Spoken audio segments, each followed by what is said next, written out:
మన Varahi sales grand festive celebrations ప్రతి 10,000 రూపాయల కొనుగోలుపై ఒక బంగారు నాణెం ఉచితం. ఈ ఆఫర్ జనవరి 15 వరకు మాత్రమే.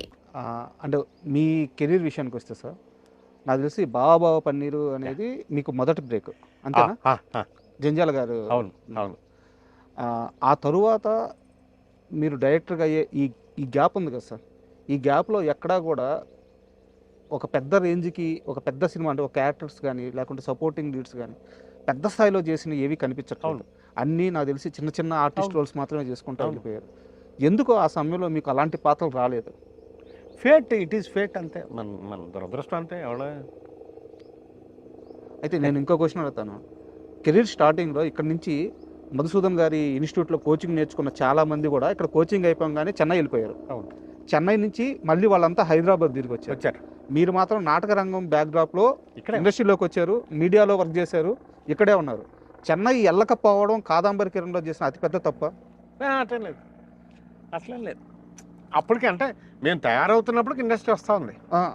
బట్ చాలామంది ఎత్తుక్కుంటూ వెళ్ళిపోయారు కదా, అక్కడ వెళ్ళిపోయారు. వెళ్ళిన వాళ్ళు వచ్చారు కదా మళ్ళీ.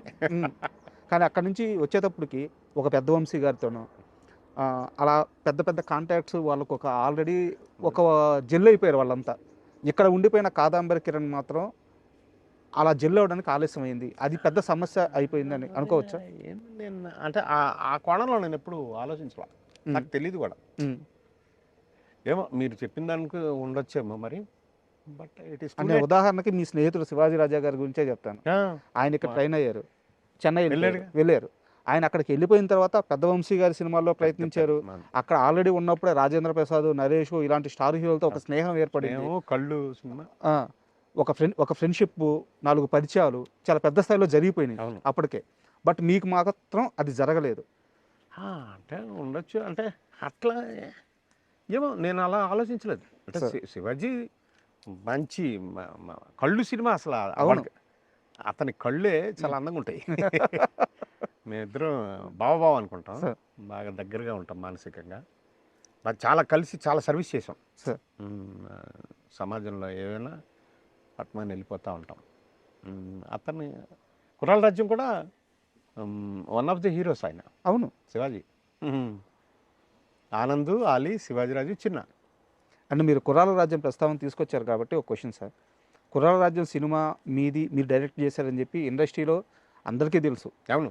కాకపోతే వికీపీడియాలో మాత్రం డైరెక్టర్గా వేరే పేరు ఉంది. బోయపాటి కామేశ్వరరావు సంథింగ్ ఏదో పేరు. బోయపాటి కామేశ్వరరావు ఉందా? అది తప్పు మరి. అంటే బోయపాటి కామేశ్వరరావుది కుర్రాల రాజ్యం సినిమాకి 1 వీక్ తర్వాత ఒక సినిమా రిలీజ్ అయింది అతనిది. సార్ నాకు స్నేహితుడే అతను. బాగా మేము శ్రీమిత్ర చౌదరి గారు, అంజిబాబు, బోయపాటి కామేశ్వరరావు, నేను నలుగురు ఎక్కువగా స్నేహంగా ఉండేవాళ్ళం గణపతి కాంప్లెక్స్. బట్ మరి ఎందుకుందో తెలీదు. కుర్రాల రాజ్యం డైరెక్టర్ కాదంబరి కిరణ్, కుర్రాల రాజ్యం మ్యూజిక్ వందే మాతరం శ్రీనివాస్. ఓకే. ఆ రెండు కూడా ఆ సినిమాలోనే బాలుగారు అబ్బాయిని ఫస్ట్ చరణ్ని ఇంట్రడ్యూస్ చేసాం సార్ సింగర్గా. సార్ బట్ అది తేడాగా ఉంది, మీకు ఒకసారి చెప్దామని చెప్పి. మరి ఎట్లా రెక్టిఫై చేయాలో తెలియదు నాకు. నేను మెయిల్ చేద్దాం వాళ్ళకంటే. సార్ అండ్ ఇందాక మీరు మాట్లాడుతూ ఇండస్ట్రీ ఇక్కడికి వచ్చి సబ్సిడీల కోసం కొన్ని షాట్లు తీసేది, తర్వాత కాలంలో అందరూ వచ్చేసారని చెప్పారు. నాకు స్ట్రైట్గా చెప్పండి, తెలుగు సినిమా ఇండస్ట్రీ చెన్నై నుంచి ఇక్కడికి రావడానికి ప్రధానమైన కారణం అంటే 1-2-3 పేర్లలో ఎవరి పేర్లు చెప్తారు మీరు? అంటే ఫస్ట్ నాగేశ్వరరావు గారు అక్కడ ఏదో ఇష్యూ తోటి వచ్చేసి ఇక్కడ అన్నపూర్ణ హోటల్లో దిగి నాతో సినిమా తీసేవాళ్ళందరూ ఇక్కడ రండి అని చెప్పేవారని అనేవారు. అంటే నేను నాగేశ్వరరావు గారు ఫ్యాన్ కాబట్టి అప్పటికే నేను అది మాత్రం గుర్తుందో ఏంటో నాకు తెలియదు. తర్వాత ఏంటంటే కృష్ణ గారి బ్రదర్సు వాళ్ళు కూడా బాగా, అంటే కృష్ణ గారి బ్రదర్స్ అంటే కృష్ణ గారే కదా, అంతేలే. కృష్ణ గారు స్టార్గా ఒక దీంట్లో ఉండేవారు ఏసీలో చుట్టూరా. వాళ్ళ బ్రదర్స్ హనుమంతరావు గారు, ఆశేష్ గారు బాగా వాళ్ళ ఫ్యామిలీలో అంతా అలా చేసేవారు. సినిమాలు తీసే పరంగా అయితే నాయుడు గారు, జంజాల గారు లాంటి డైరెక్టర్లు, మన రేలంగ నరసింహారావు గారు వీళ్ళంతా బాగా ఇక్కడ ఆంధ్రప్రదేశ్లో, ఉమ్మడి ఆంధ్రప్రదేశ్లో బాగా చేసేవారు సినిమాలు. అలా నాగేశ్వరరావు గారిది ఎక్కువ. బట్ ఏంటంటే అప్పటి కాంగ్రెస్ ప్రభుత్వం ఈ ఇండస్ట్రీని ఇక్కడ డెవలప్ చేయడానికి ఇక్కడ స్థలాలు ఇవ్వటం, స్టూడియోలు ఇవ్వటం, అన్నీ కోట్ల విజయభాస్కర్ రెడ్డి గారు మాకు చిత్రపూరి ఇవ్వటం సార్, ఇవన్నీ అప్పుడు ఆ ప్రభుత్వంలో చెన్నారెడ్డి గారు ఇలా అందరూ బాగా చేశారు. తర్వాత ప్రభాకర్ రెడ్డి గారు బాగా, ఎంఎస్ రెడ్డి గారికి వియ్యంకుడు కోట్ల విజయభాస్కర్ రెడ్డి గారు. సో ఎంఎస్ రెడ్డి గారు ప్రభాకర్ రెడ్డి గారు బాగా ఫ్రెండ్స్, డైరెక్టరు రైటరు స్నేహము కలిసి ఒక టీం లాగా ఉండేవారు. సో ఎంఎస్ రెడ్డి గారి ద్వారా ప్రభాకర్ రెడ్డి గారు చిత్రపురికి బాగా సహాయం చేసి 67 ఎకరాలు ఇప్పించారు. బా ఇంకోట్లు ఇదే ఈ మనం ఉన్న ఈ మట్టి వాళ్ళ భిక్ష.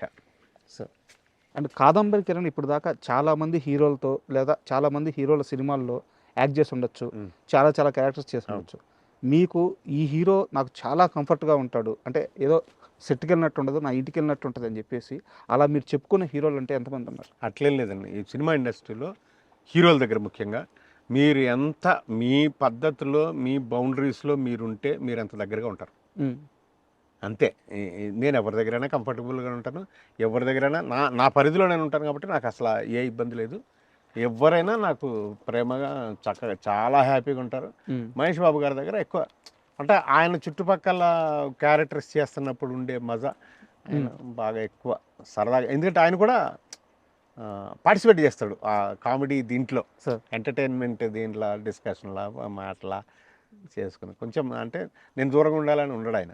ఉంటే దూరంగా ఉంటాడు, కేరళలో ఉన్నాడంటే ఓకే, ఇక్కడ ఉన్నాడంటే మాత్రం అందరితో కలిసి ఉంటారు. అలాగే పవన్ కళ్యాణ్ గారు భీమ్లా నాయక్ దాదాపు 30 రోజులు ఎన్ని రోజులు చేశాను నేను. సార్ డైరెక్టర్ గారు తర్వాత త్రివిక్రమ్ సార్ వీళ్ళంతా వీళ్ళ వల్ల.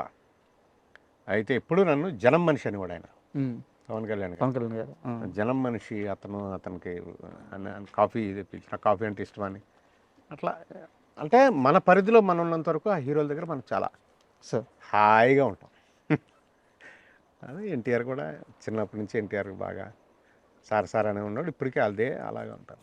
చిన్నప్పటి నుంచి తెలుసా నాకు అంటే రాజా ఉండేవాడుగా సార్, ఎన్టీఆర్ గారు బాబాయ్ రాజా, నీడ సినిమా హీరో సార్. అతను మాకు స్నేహితుడు. అతను తర్వాత లెటర్ ఆఫ్ ఎక్కువ టెలివిజన్లో ఎక్కువ ఉన్నాడు అతను. తర్వాత మనిషిగా కూడా స్నేహితుడు నాకు బాగా. ఓకే. సో అతని దగ్గర ఉన్నప్పుడు భామిని వదిన రాజా వైఫ్ ఆవిడ మన ఎన్టీఆర్ గారి మదర్కి చెల్లెలు, వాళ్ళ నలుగురు అనమాట. శాలిని, భామిని, యామిని ఇట్లా నలుగురు సిస్టర్స్. సో వాళ్ళు ఏ ఫంక్షన్ ఉన్నా ఏమున్నా బాబు ఇక్కడికి వచ్చేవాడు. ఎన్టీఆర్ బాగా. ఆ తర్వాత ఏంటంటే రాజా చనిపోయినప్పుడు ఓ ఫండ్ రైజింగ్ కార్యక్రమంగా ఒకటి మన వాళ్ళు ఎవరు ఆర్గనైజ్ చేస్తే నేను దాన్ని ఆర్గనైజ్ చేశా. వాళ్ళంతా చేస్తే విజయవాడలో ఫంక్షన్ చేశాం.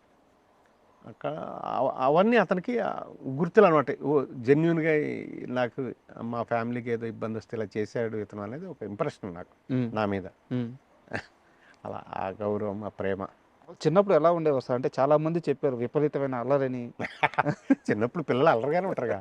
ఇంకా బాగా ఏంటంటే స్పిరిట్ బాగా యాక్టివ్గా ఉండేవాడు, ఓవర్ యాక్టివ్. అదే అతను నిలబెట్టింది, అదే అతను ఇప్పటికీ ఫ్యాన్ ఫాలోయింగ్. అది సార్ ఒక్క మనిషి ప్రపంచాన్ని వెళ్తున్నాడు అంటే మామూలు విషయం కాదు కదా. ఆ స్పిరిట్స్ అన్నీ వర్కౌట్ అవుతాయి.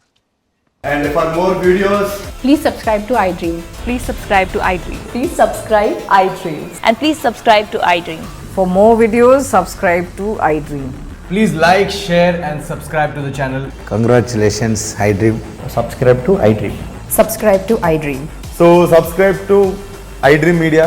iDream ki iDream team andarki huge congratulations. Please subscribe iDream Media. Please subscribe to iDream. Subscribe iDream. Please subscribe to iDream. iDream అంటే నా కళల ఛానల్ను సబ్స్క్రైబ్ చేసుకున్న నోరు తిరుగుతలేదు, మీరైతే గంట గుర్తు కొట్టండి. For more such videos, please subscribe to iDream. Subscribe to iDream. Please subscribe to iDream. Please subscribe iDream Media. Please do subscribe to iDream. Please subscribe to iDream Media. For best entertainment and information, please subscribe iDream. And don't forget to subscribe to iDream.